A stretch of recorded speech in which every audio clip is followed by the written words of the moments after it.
دینی حق کے نظام میں زندگی کے ہر اس موضوع پر بات کی گئی ہے جس کا انسانی زندگی میں عمل دخل ہو سکتا ہے۔ دینی حق نے آپسی معاملات میں خاص طور پر گفتگو کی ہے۔ دین اسلام نے لین دین اور عہد و پیما کے بارے میں بڑی تاکید فرمائی ہے۔ اللہ پاک نے قرآن کریم میں ارشاد فرمایا ہے، اور عہد پورا کرو، بے شک عہد کے بارے میں سوال ہونا ہے۔ ہمارے معاشرے میں جو برائیاں پائی جاتی ہیں ان میں سے ایک بڑی برائی جھوٹا وعدہ بھی ہے۔ ہمارے معاشرے میں جھوٹے وعدے کا اظہار زندگی کے بہت سے شعبوں میں ہوتا ہے، خواہ وہ کاروباری معاملات ہو یا کوئی ادھار چیز لینی ہو، شادی وغیرہ کا معاملہ ہو یا پھر سیاسی معاملات ہو۔ گویا طرح طرح کے معاملات میں جھوٹا وعدہ کیا جاتا ہے، اور پھر مقصد پورا ہو جانے کے بعد لوگ اپنے اس کیے ہوئے وعدے کو بھول جاتے ہیں۔ ہمارے معاشرے میں سیاستدانوں نے جھوٹے وعدوں کو اپنا قول و فعل کا حصہ بنا لیا ہے، جس سے معاشرے میں مزید بگاڑ پیدا ہو رہا ہے۔ وعدہ خلافی یعنی پورا نہ کرنے کی نیت سے وعدہ کرنا اور جان بوجھ کر جھوٹ بولنا حرام ہے۔ اس نیت سے وعدہ کیا کہ اس کو پورا کروں گا، ایسا وعدہ کرنا جائز ہے اور اس کو پورا کرنا مستحب ہے۔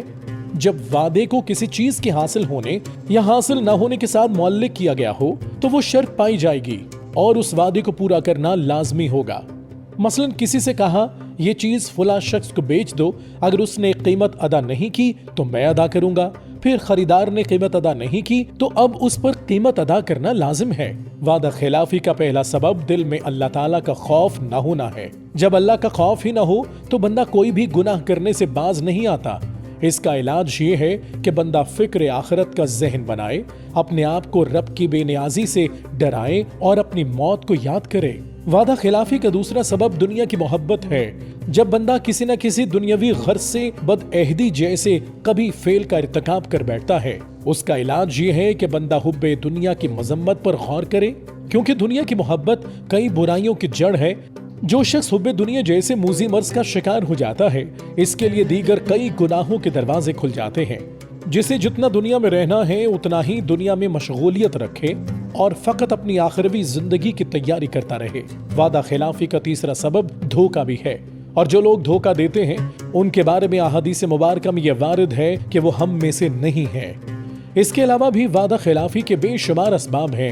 لوگ دنیاوی معاملات میں اس قدر مگن ہیں کہ ایک کبھی گناہ کو بار بار دہرا رہے ہیں، حالانکہ ایسے لوگوں کے بارے میں رسول اللہ صلی اللہ علیہ وآلہ وسلم نے بڑے سخت الفاظ میں کہا ہے کہ وہ شخص ہم میں سے نہیں ہے، کیونکہ دین حق کے نظام میں جھوٹے وعدے کی قطعاً کوئی گنجائش نہیں۔ اگر ہم دین اسلام کے احکامات پر عمل کریں تو یقیناً ایسے گناہوں سے بچ سکتے ہیں۔